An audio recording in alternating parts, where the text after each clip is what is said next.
Morning. आप लोग कैसे हैं? उम्मीद करते हैं कि आप लोग सब लोग खैरियत से होंगे। तो आज हमारा जो पढ़ाने का टॉपिक है वो है मध्यकालीन संस्कृति और सभ्यता। इसके अंतर्गत हम आज मध्यकालीन स्थापत्य कला के बारे में अध्ययन करेंगे। तो अध्ययन करने से पहले हम बता दें कि इतिहास है क्या। इतिहास है क्या? इतिहास भूतकाल में घटित घटनाओं का जो हम अध्ययन करते हैं उसी को इतिहास कहते हैं। भारतीय इतिहास इतना विशाल है कि अध्ययन की दृष्टि से इसको हम 3 काल में विभाजित कर सकते हैं। नंबर 1 प्राचीन कालीन इतिहास, नंबर 2 मध्यकालीन इतिहास और नंबर 3 आधुनिक कालीन इतिहास। प्राचीन कालीन इतिहास में हम सिंधु सभ्यता से लेकर वर्धन साम्राज्य तक अध्ययन करते हैं। इसके अंतर्गत सिंधु सभ्यता का विशेषताएं, वैदिक सभ्यता की विशेषताएं, 6ठी शताब्दी ईसा पूर्व महाजनपद काल जिसका हम वीडियो बना चुके हैं, 6ठी शताब्दी ईसा पूर्व धार्मिक क्रांति जिसके अंतर्गत जैन धर्म बौद्ध धर्म का उदय हुआ, इस पर भी हम एक वीडियो बना के अपलोड कर चुके हैं। और फिर इसके बाद आता है मौर्य साम्राज्य। मौर्य साम्राज्य में हमारा आता है चंद्रगुप्त मौर्य, बिंदुसार, अशोक और इसी में हमारा जो है सेल्यूकस का आक्रमण होता है। इसी में हम सिकंदर के आक्रमण का भी अध्ययन करते हैं। और फिर आते हैं आगे बढ़ते जाते हैं कुषाण, गुप्त काल और लास्ट में हम जो है हर्षवर्धन यानी वर्धन साम्राज्य का अध्ययन करते हैं। इसी में यमन का आक्रमण, कुषाणों का आक्रमण, सब हमको के बारे में हम अध्ययन करते हैं। किस तरह? इस प्राचीन कालीन भारतीय इतिहास के अंतर्गत। इसके बाद जब हर्षवर्धन की मृत्यु हो जाती है तो कोई एक केंद्र शासक का अभाव हो जाता है। एक ऐसे शक्तिशाली शासक का अभाव हो गया जिससे कि केंद्रीय सत्ता कमजोर हो जाती। हाँ, तो केंद्रीय सत्ता शक्तिशाली केंद्रीय सत्ता के अभाव में भारत छोटे छोटे राज्यों में बंट गया और राजपूत राज्यों की स्थापना हुई, राजपूत काल की स्थापना हुई। और ये जो राजपूत शासक थे आपस में एकता के अभाव के कारण मुस्लिम आक्रमणकारियों का शिकार बने और मुस्लिम आक्रमणकारियों के शिकार बने। और इस प्रकार भारत में मध्यकालीन इतिहास की स्थापना का अध्ययन, मध्यकालीन इतिहास का समय शुरू होता है। और उसके बाद मध्यकालीन का जो इतिहास है वो हमारा 1857 में मुगल बहादुर शाह जफर द्वितीय तक हम इसका लगभग अध्ययन करते हैं। और फिर आधुनिक कालीन इतिहास हमारा तीसरा आता है। आधुनिक कालीन इतिहास में यूरोपीय शक्तियों के आगमन से लेकर भारत विभाजन तक के इतिहास का हम अध्ययन करते हैं। लेकिन आज हमारा इतिहास विस्तृत रूप और लेता जा रहा है। तो आज वर्तमान में विभाजन के पश्चात जो वर्तमान में गतिविधियों का भी हम इसके अंतर्गत अध्ययन करते हैं। तो अब सवाल ये उठता है कि मध्यकालीन इतिहास के बारे में, क्योंकि आज हमको जो पढ़ना है मध्यकालीन स्थापत्य कला के बारे में। स्थापत्य कला जिसमें बिल्डिंग बनती है, इमारतों का निर्माण होता है। तो मध्यकालीन इतिहास के बारे में पढ़ते हैं कि जब पहला मुस्लिम आक्रमणकारी कौन आया? मोहम्मद बिन कासिम 712 ईस्वी में भारत पर आक्रमण किया और उसका लक्ष्य सिर्फ उसका लक्ष्य इस्लाम धर्म का प्रचार और धन की प्राप्ति करना था। इसके बाद महमूद गजनवी भारत में आया 1001 में और 1027 ईस्वी तक उसने भारत में 17 बार आक्रमण किया। उसका सबसे प्रसिद्ध आक्रमण सोमनाथ के मंदिर का आक्रमण था, जो कि जिसमें उसने बहुत लूटपाट की, क्योंकि उस वक्त मंदिर जो है जो कि धन संपदा के केंद्र थे। तो एक प्रकार से उसने जो कि लूटमार की, धर्म का प्रचार किया। इसके बाद ये भी वापस चला गया। फिर उसके बाद तीसरा जो आक्रमणकारी आता है मोहम्मद गौरी आता है, जो कि मोहम्मद गौरी ने भारत में तराइन के 2 युद्ध हुए, तराइन का प्रथम युद्ध और तराइन का द्वितीय युद्ध। 1191 में तराइन का प्रथम युद्ध हुआ और 1192 में तराइन का द्वितीय युद्ध हुआ। किसके मध्य हुआ? मोहम्मद गौरी और पृथ्वीराज चौहान के मध्य हुआ। और जिसमें प्रथम युद्ध में मोहम्मद गौरी पृथ्वीराज चौहान से पराजित हुआ और ठीक अगले वर्ष 1192 में तराइन का द्वितीय युद्ध हुआ, जिसमें मोहम्मद गौरी ने पृथ्वीराज चौहान को पराजित करके भारत में मुस्लिम लीग सत्ता की स्थापना की। इसी को हम सल्तनत कालीन, इसमें हम सल्तनत कालीन का ही अध्ययन करेंगे। तो हम बताते हैं मध्यकालीन जो भारत है इसको हम 2 भागों में बांट सकते हैं, सल्तनत कालीन इतिहास और मुगल कालीन इतिहास। सल्तनत कालीन इतिहास को अभी पहले हम बाद में बता रहे, पहले हम मुगल कालीन के बारे में बता दें, क्योंकि इसको हम अगले खंड में इसके स्थापत्य कला के बारे में अध्ययन करेंगे। मुगल कालीन का जो समय 1226 में बाबर के पानीपत के प्रथम युद्ध के आक्रमण से शुरू होता है, जो कि 1857 में बहादुर शाह जफर, जो कि मुगल साम्राज्य का अंतिम शासक है, और उसको अंग्रेजों ने रंगून भेजकर यहाँ से मुगल सत्ता की क्या कर दी, समाप्ति कर दी।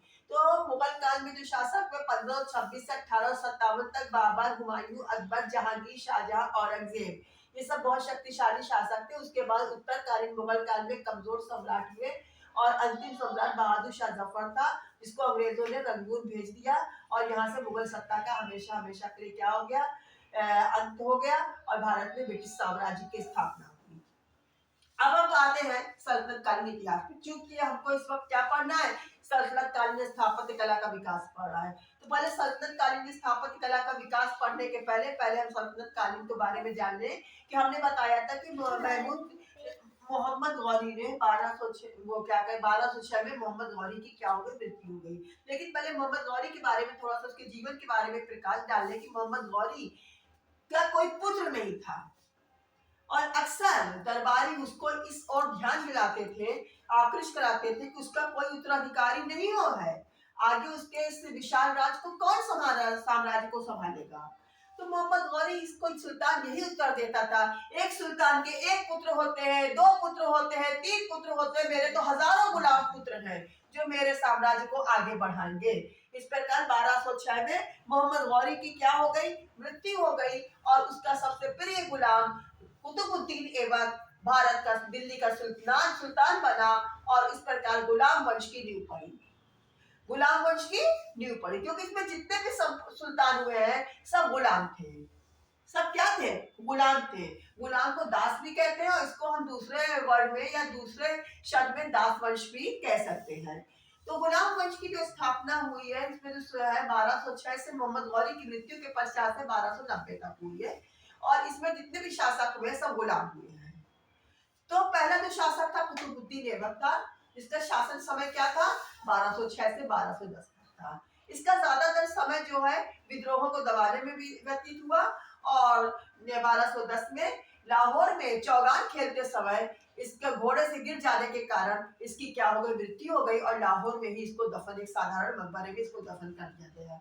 इसके पश्चात इसका पुत्र आराम शाह गद्दी पर बैठा। जैसा नाम से प्रतीत होता है आराम शाह तो वो विलासी शासक था, सुल्तान था और इससे दरबारी अमीर जो थे वो ने क्या किया, असंतोष उत्पन्न हो गया और उन्होंने मोहम्मद गौरी के दूसरे गुलाम इल्तुमिश को, जो बदायूं का सूबेदार था, उसको आमंत्रित किया। इल्तुमिश ने आराम शाह को दिल्ली में आके पराजित किया 1211 में और दिल्ली का सुल्तान बना। इल्तुमिश का शासन पीरियड हमारा जो आता है वो आता है 1211 से लेके 1236 ईस्वी तक। इल्तुमिश के 4 पुत्र थे, लेकिन चारों पुत्र शासन की दृष्टि से अयोग्य थे। इल्तुमिश ने अपने जीवन में ही अपना उत्तराधिकारी अपनी पुत्री रजिया सुल्ताना को घोषित कर दिया था, लेकिन इल्तुमिश की मृत्यु के बाद अमीरों ने उसके पुत्र रुकनुद्दीन फिरोज शाह को गद्दी में बैठाया, जो एक अयोग्य शासक था। शीघ्र ही अमीर उससे असंतुष्ट हो गए और उन्हें रजिया को गद्दी पर बैठाया, लेकिन रजिया ने शासन का भार अमीरों के हाथ से लेके अपने हाथों में ले लिया, जिससे अमीर उसका स्त्री होना, जो कि अमीर जो है कि वो स्त्री होकर दरबार में आए, वो तो चाहते थे कि अमीरों के हाथ में शासन रहेगा, रजिया कठपुतली की तरह शासिका बनी रहेगी, लेकिन रजिया ने सारा शासन का भार अपने हाथ में ले लिया। इस प्रकार अमीर असंतुष्ट हो गए और दरबार में फिर से षड्यंत्र रचने लगा। रजिया का पतन हो गया। रजिया का पतन होने के बाद फिर 3 पुत्र जो के इल्तुमिश के बचे थे, जो अयोग्य उत्तराधिकारी थे, वो सुल्तान बने, लेकिन प्राय अमीरों के हाथ ही कठपुतली थे। लास्ट में नासिरुद्दीन जो कि इल्तुमिश का पुत्र था, जो टोपी सिलकर अपना व्यय करता था, उसको जो उसकी मृत्यु के पश्चात उसका प्रधानमंत्री बलबन जो कि सुल्तान बना और बलबन का जो शासन पीरियड है 1266 से लेकर 1287 तक है। बलबन के 2 पुत्र थे, मोहम्मद शाह और बुकरा खां। मोहम्मद शाह जो कि मंगोलों से आक्रमण करते हुए मारा गया, जिसका बलबन में बहुत ज्यादा आघात हुआ था बलबन के, और जो कि उसके बलबन की मृत्यु के बाद जो कि उसके पौत्र शासक हुए, लेकिन सब अयोग्य शासक साबित हुए। और इसके बाद इस वर्ष का लास्ट शासक शमशुद्दीन क्यूमर्स था और इसके पश्चात जो है 1290 में खिलजी वंश की स्थापना हुई। जलालुद्दीन फिरोज खिलजी ने जो कि खिलजी वंश की स्थापना की। खिलजी वंश का जो शासन समय है 1290 से लेकर 1320 तक है। जलालुद्दीन खिलजी की के खिलाफ शर्त उसके भतीजे अलाउद्दीन खिलजी ने करके उसको करामानिकपुर पे उसकी हत्या कर दी और खुद सुल्तान बन गया। अलाउद्दीन खिलजी का शासन समय 1296 से लेकर 1316 तक है। उसके पश्चात जो कि सुल्तान हुआ और इस वंश का सबसे आखिरी सुल्तान मुबारक शाह खिलजी था। और इसके पतन के पश्चात जो बिल्कुल अयोग्य शासक था और इस प्रकार गयासुद्दीन तुगलक ने इसका पतन करके 1320 में तुगलक वंश की स्थापना की और ये तुगलक वंश का प्रथम शासक हुआ। तुगलक वंश गयासुद्दीन तुगलक का शासन समय कितना है? 1320 से लेकर 1325 तक है। गयासुद्दीन तुगलक के बारे में कहते हैं कि ये बंगाल विजय करके वापस आया था और ये चाहता था कि दरबार में सुल्तान शेख निजामुद्दीन औलिया जो कि प्रसिद्ध विश्व सूफी है उनको जो कि उनसे कहा था कि वो आके उनके दरबार में आए, लेकिन शेख ने मना कर दिया था। जब गयासुद्दीन तुगलक ने इस गयासुद्दीन तुगलक ने इनकी इस बात से बहुत ज्यादा गुस्से में आ गया और जब बंगाल से वापस आने लगा तो उसने कहा कि मेरे दिल्ली आने पहुंचने से पहले शेख जो है दिल्ली को छोड़ दे। तब शेख निजामुद्दीन औलिया ने कहा था हुनूर से दिल्ली दूर है, सभी दिल्ली दूर है। और सुल्तान रास्ते में उसके साथ एक दुर्घटना घटित हो गई और वो जो है वही उसकी मृत्यु हो गई, जिसको हम आगे आपको बताएंगे। इसके बाद उसका पुत्र मोहम्मद बिन तुगलक शासक हुआ जो अपनी योजनाओं के लिए इतिहास में प्रसिद्ध है। कुछ इतिहासकार उसको पागल सुल्तान के नाम से भी कहते हैं। इसकी योजनाएं थोड़ा सा संक्षेप में प्रकाश डाल देते हैं। दोआब में कर वृद्धि पहली थी। नंबर 2 क्या था? राजधानी परिवर्तन। नंबर 3 जो था सिक्कों का प्रचलन। नंबर यानी कि तांबे के सिक्कों का प्रचलन इसने किया था। और कर विजयी योजना जो कि इसकी सभी योजनाएं विफल हो गई थी जिससे कि साम्राज्य को बहुत हानि उठानी पड़ी थी। इसकी मृत्यु के बाद फिरोज शाह तुगलक शासक हुआ। फिरोज शाह तुगलक की मृत्यु के पश्चात तैमूर का भारत पर आक्रमण हुआ और जिस वक्त तैमूर का आक्रमण हुआ उस वक्त नासिरुद्दीन महमूद शाह का तुगलक का शासन था और इस प्रकार तैमूर के आक्रमण से भी भारत साम्राज्य को दिल्ली सल्तनत को बहुत क्षति पहुंची हुई थी। नासिरुद्दीन महमूद तुगलक इस वंश का अंतिम शासक था। और इसके बाद हमारा नेक्स्ट जो वंश आ रहा है सैयद वंश आ रहा है जिसका शासन समय है 1414 ईस्वी से 1451। सैयद वंश की स्थापना किसने की? खिज़्र खान ने की। खिज़्र खान ने जो कि ये मोहम्मद साहब का वंशज अपने को कहता था। इसकी मृत्यु के बाद मुबारक प्राय 4 शासक हुए मिला के कुल। खिज़्र खान, मुबारक शाह, मोहम्मद शाह, अलाउद्दीन आलम शाह। अलाउद्दीन आलम शाह जो शासक था वो बहुत अयोग्य शासक था। कहा जाता है कि बहलोल लोधी को इसने अपना सल्तनत सौंप कर खुद बदायूं चला गया और आम अमीर की भांति वहां अंतिम दिन तक रहा है। फिर उसके बाद 1451 ईस्वी से 1526 तक जो हमारा लोधी वंश आता है। लोधी कौन थे? लोधी अफगान थे। और इस प्रकार बहलोल लोधी प्रथम शासक था। उसका पुत्र सिकंदर लोधी का शासन हुआ। सिकंदर लोधी के बाद इब्राहिम लोधी हुआ। इब्राहिम लोधी के हट्टी स्वभाव के कारण उसके चाचा पंजाब के गवर्नर और मेवाड़ का शासक राणा संग्राम सिंह ने बाबर को आमंत्रित किया और 1526 में पानीपत का प्रथम युद्ध हुआ बाबर और इब्राहिम लोधी के बीच। इब्राहिम लोधी मारा गया और इस प्रकार भारत में मुगल वंश की स्थापना हुई। किसने की? बाबर ने की। इसको हम आगे पढ़ेंगे। अब हमारा आ रहा है सल्तनत कालीन स्थापत्य कला के बारे में। तो ये बता दें सल्तनत कालीन जो सल्तनत काल का समय है। हाँ, तो हमारा जो सल्तनत कालीन का जो समय है 1206 से लेकर 1526 तक है। फिर हम रिपीट कर रहे हैं कि सल्तनत काल में कितने वंशों ने शासन किया? 5 वंशों ने। कितने वंश ने? 5। गुलाम वंश, खिलजी वंश, तुगलक वंश, सैयद वंश, लोधी वंश। और इसके पश्चात अब हम सल्तनत कालीन के स्थापत्य कला के बारे में पढ़े। पहला कौन सा वंश उठाते हैं? गुलाम वंश। लेकिन अब तो आप लोग को ये बता दे कि जो सल्तनत कालीन सुल्तान थे वो या तो क्या सैनिक प्रवृत्ति के थे, इसीलिए उनका प्रभाव उनकी इमारतों पर भी पड़ा है। वो सैनिक थे और प्लस वो मुस्लिम थे और इस्लाम धर्म का क्या कर रहे थे? प्रचार कर रहे थे। मुस्लिम होने की वजह से उन्होंने जगह जगह पे क्या बनवाई? निर्मित कराई, मस्जिद का निर्माण कराया। इसके अतिरिक्त उन्होंने मकबरों का निर्माण करवाया। मकबरे क्या होते हैं? समाधि, कबर की जो समाधि होती है उसके ऊपर जो इमारत बनती है उसी को हम मकबरा कहते हैं। जैसे ताजमहल है, एक उदाहरण दे रहे हैं, या कोई भी मकबरा है दे रहे हैं, तो ताजमहल जैसे उदाहरण हम दे रहे हैं। ताजमहल के अंदर क्या है, शाहजहां मुमताज की क्या है, कब्र है, उसके ऊपर एक खूबसूरत बिल्डिंग बना दी गई, ये मकबरा ही तो है, इसको कहा है तो मकबरा ही है। तो हाँ, तो इसको अभी बाद में उसकी शाहजहां की बात करेंगे। तो पहला हमारा क्या है, गुलाम वंश। गुलाम वंश का समय क्या है, 1206 से लेकर 1290 ईस्वी तक। तो गुलाम वंश का जो पहला शासक है वो कुतुबुद्दीन ऐबक है। कुतुबुद्दीन ऐबक के बारे में बता चुके हैं कि बहुत कम शासन में मोहम्मद गौरी की मृत्यु के बाद 1206 में ये दिल्ली का सुल्तान बना, 1210 में इसकी मृत्यु हुई। किस प्रकार मृत्यु हुई थी, चौगान खेलते समय घोड़े से गिरने के कारण इसके सर में चोट आ गई और लाहौर में इसको साधारण मकबरे में इसको दफन कर दिया गया। तो ये कुतुबुद्दीन ऐबक है। बार बार सवाल बता रहे हैं, कुतुबुद्दीन ऐबक की मृत्यु कैसे हुई, चौगान खेलते समय घोड़े से गिर जाने के कारण हुई है। तो कुतुबुद्दीन ऐबक ने क्या क्या निर्मित कराया उसके शासनकाल में, कुव्वतुल उल इस्लाम मस्जिद, कुतुब मीनार विश्वविख्यात है, ये दिल्ली में स्थित है। तीसरा हमारा आता है 2.5 दिन का झोपड़ा, ये अजमेर में है। ख्वाजा मोइनुद्दीन चिश्ती की दरगाह के आगे ये स्थित है, और ये भी जो है प्राचीन काल भवनों के अवशेषों पर बना, जैसा कि नाम से ही प्रतीत होता है कि इसका निर्माण क्या, इसकी विजय 2.5 दिन के अंदर हुई थी। अब हमारा अगला जो सुल्तान है वो इल्तुमिश है। इल्तुमिश जो कि सुल्तान सबसे निर्मित भवनों में सुल्तानगढ़ी है, नंबर 1 सुल्तानगढ़ी, 1231 में इसका निर्माण कराया था। किसका मकबरा है, सुल्तान इल्तुमिश के सबसे बड़े पुत्र नासिरुद्दीन का मकबरा है।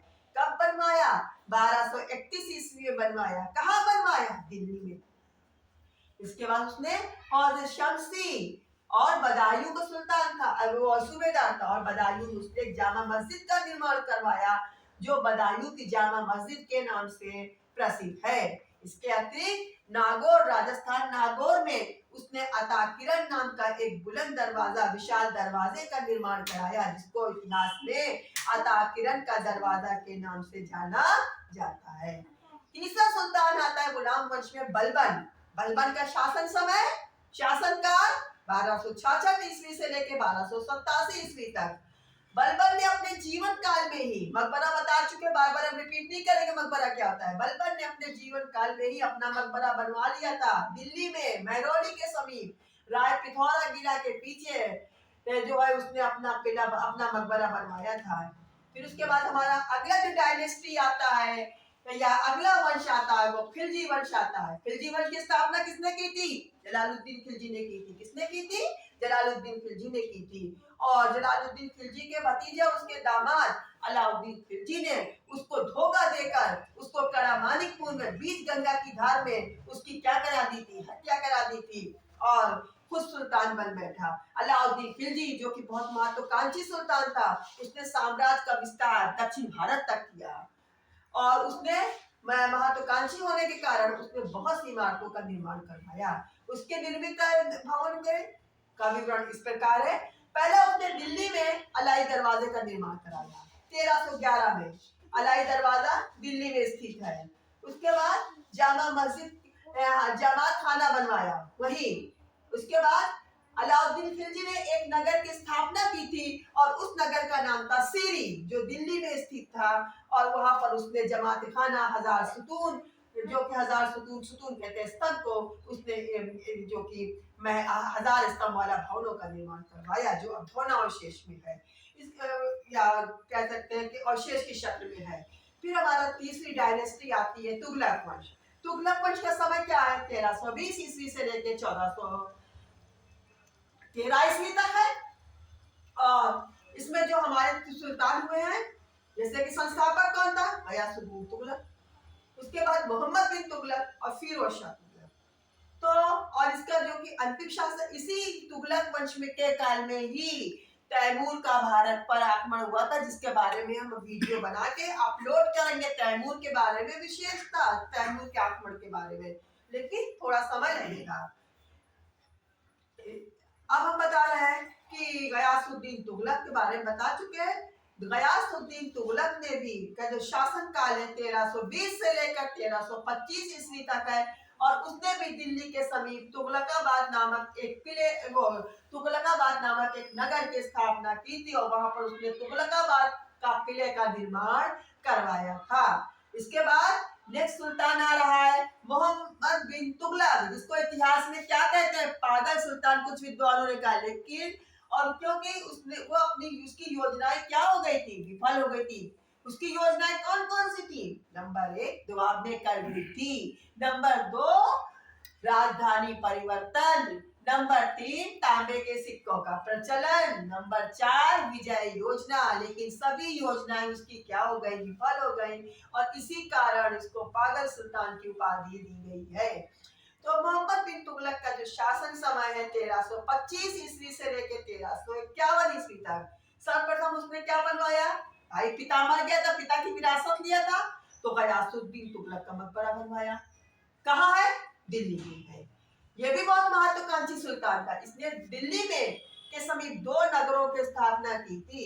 एक नगर का नाम था आदिलाबाद और दूसरे का नाम था जहांपनाह।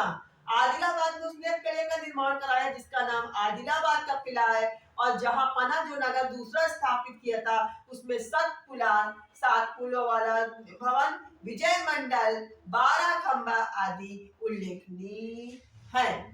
अब हमारा आता है फिरोज शाह तुगलक।